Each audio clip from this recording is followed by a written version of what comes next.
ఈరోజు సరిగ్గా ఈ క్షణం మనం ఒక ప్రశ్న వేసుకుందాం. మనం ఎందుకు ఆగిపోయాం? అలసిపోయామా? విసిగిపోయామా? లేక అందరూ మనల్ని చూసి విమర్శిస్తున్నారని భయపడుతున్నామా? జీవితం అంటేనే యుద్ధం. ఇక్కడ ప్రతిరోజు పోరాడాల్సిందే. కానీ చాలామంది యుద్ధం మొదలు పెట్టకముందే ఓటమిని ఒప్పుకుంటాం. ఎందుకో తెలుసా? వాళ్ళ మీద నమ్మకం లేక కాదు, వాళ్ళకి ఓపిక లేక. గెలుపు అనేది రాత్రికి రాత్రే వచ్చే మ్యాజిక్ కాదు, అది ఒక మారథాన్. నువ్వు ఇప్పుడు ఉన్న పరిస్థితిని చూసి కుంగిపోకు. నీ జేబులో డబ్బు లేకపోవచ్చు, నీ వెనక మనుషులు లేకపోవచ్చు, నీకు అండగా ఎవరూ నిలవకపోవచ్చు. కానీ గుర్తుపెట్టుకో, సింహం వేటకు వెళ్ళేటప్పుడు ఒంటరిగానే వెళ్తుంది. ఇప్పుడే, ఈ క్షణమే నీ కథ మొదలవబోతుంది. మనం తరచుగా ఏమనుకుంటాం? నాకు టైం లేదు, నాకు బాగోలేదు, నాకు అదృష్టం లేదు. నిజంగా చెప్పనా? ఇవన్నీ సాకులు మాత్రమే. ఇవి కేవలం మన మనసుని మభ్యపెట్టే సాకులు మాత్రమే. ప్రపంచంలో గొప్ప విజయాలు సాధించిన వాళ్ళెవ్వరూ బంగారు స్పూన్తో పుట్టలేదు.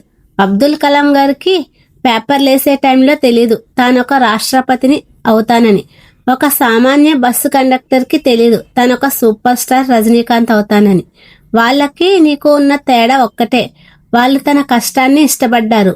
వాళ్ళు సమస్యను చూసి పారిపోలేదు, దాన్ని ఒక అవకాశంగా మార్చుకున్నారు. దేవుడు అందరికీ 24 గంటలే ఇచ్చాడు. గెలిచినవాడు ఆ 24 గంటల్ని భవిష్యత్ కోసం వాడాడు. ఓడిపోయినవాడు అదే 24 గంటల్ని నిద్ర కోసమో, మీడియా కోసమో, టైంపాస్ కోసమో చేసేవారు. నువ్వు దేనికోసం నీ టైం వాడుతున్నావు?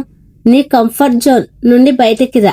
ఆ కంఫర్ట్ జోన్ చాలా అందంగా ఉంటుంది, కానీ అక్కడ ఏ చెట్టు పెరగదు, ఏ విజయమో పుట్టదు.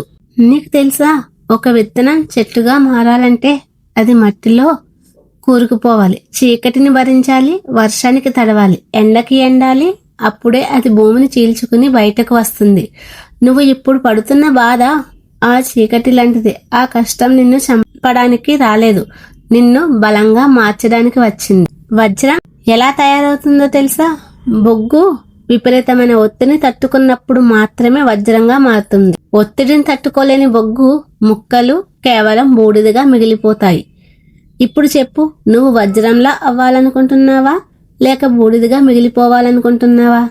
ఎవరైతే ఎక్కువ కష్టాలను భరిస్తారో విజయం వాళ్ళకే ఎక్కువ రుచిగా ఉంటుంది. నువ్వు ఫెయిల్ అయ్యావా? పర్లేదు, మళ్ళీ ప్రయత్నించు. మళ్ళీ ఫెయిల్ అయ్యావా? ఇంకా గట్టిగా ప్రయత్నించు. ప్రపంచం నిన్ను చూసి నవ్వచ్చు, నీ వల్ల కాదురా అని వెక్కిరించొచ్చు. మాటల్ని చెవిలో కాదు, నీ గుండెల్లో పెట్టుకో. ఆ అవమానాలే నీ ఇంధనం. నీ గెలుపుతో వాళ్ళ నోళ్లు మూయాలి, అంతేకాని వాళ్ళతో గొడవ పడి నీ శక్తి వృధా చేసుకోవద్దు. ఇప్పుడు ఏం చేయాలి? కలలు కనడం ఆపేయాలా? పని చేయడం మొదలుపెట్టు. నిన్ను మొదలు పెట్టేలా చేస్తుంది, కానీ డిసిప్లైన్, క్రమశిక్షణ మాత్రమే నిన్ను గమ్యం చేరేలా చేస్తుంది. ఈ రోజు నుంచి కాదు, ఈ క్షణం నుండి ఒక నిర్ణయం తీసుకో. నీ లక్ష్యం ఏంటి? దాన్ని ఒక పేపర్ మీద రాయి. దాన్ని సాధించడానికి ఈ రోజు నువ్వు ఏం చేస్తున్నావు? ఫోకస్. గుర్రానికి కళ్ళెం వేసేట్లు నీ చూపు నీ లక్ష్యం మీదే ఉండాలి. పక్కన ఏం జరుగుతుందో నీకు అనవసరం. సాక్రిఫైస్. ఏదైనా పొందాలంటే ఏదైనా కోల్పోవాలి. నిద్ర, స్నేహితులతో షికార్లు, సినిమాలు. నీ గెలుపు కోసం కొన్ని రోజులు వాటిని త్యాగం చెయ్యక తప్పదు. కాన్సిస్టెన్సీ. ఒక రోజు కష్టపడితే గెలుపు రాదు, ప్రతిరోజు కష్టపడాలి. నీకు ఓపిక ఉన్నా లేకపోయినా, నీకు మూడు ఉన్నా లేకపోయినా పని జరగాల్సిందే. అద్దం ముందుకు వెళ్ళు, అక్కడ కనిపించే మనిషి కళ్ళల్లోకి చూడు. నీ పోటీ పక్కవాడు కాదు, నీ పోటీ అద్దంలో కనిపిస్తున్న ఆ మనిషే. నిన్నటి కంటే ఈ రోజు నువ్వు మెరుగ్గా ఉండాలి. నీలో ఒక అగ్నిపర్వతం ఉంది, దాన్ని బద్దలవ్వనివ్వు. నీ జీవితాన్ని మార్చే శక్తి వేరే ఎవరి చేతుల్లోనూ లేదు, కేవలం నీ చేతుల్లోనే ఉంది. లే, నిలబడు, పరిగెత్తు. కాళ్ళు నొప్పులు వస్తున్నాయా? పర్లేదు, పరిగెత్తు. ఊపిరి ఆడట్లేదా? పర్లేదు, ఇంకా వేగంగా పరిగెత్తు. గమ్యం చేరేంత వరకు విశ్రమించకు. నువ్వు సామాన్యుడివి కాదు, నువ్వు ఒక యోధుడివి. జననం సామాన్యంగా ఉండొచ్చు, కానీ మరణం చరిత్ర సృష్టించేలా ఉండాలి. నీకంటూ ఒక పేజీని ఈ చరిత్రలో లెక్కించుకో. నువ్వు తలుచుకుంటే సాధ్యం కానిది ఏదీ లేదు. Believe in yourself. నీ మీద నువ్వు నమ్మకం ఉంచు. You are unstoppable. నిన్ను ఎవ్వరూ ఆపలేరు. జై హింద్.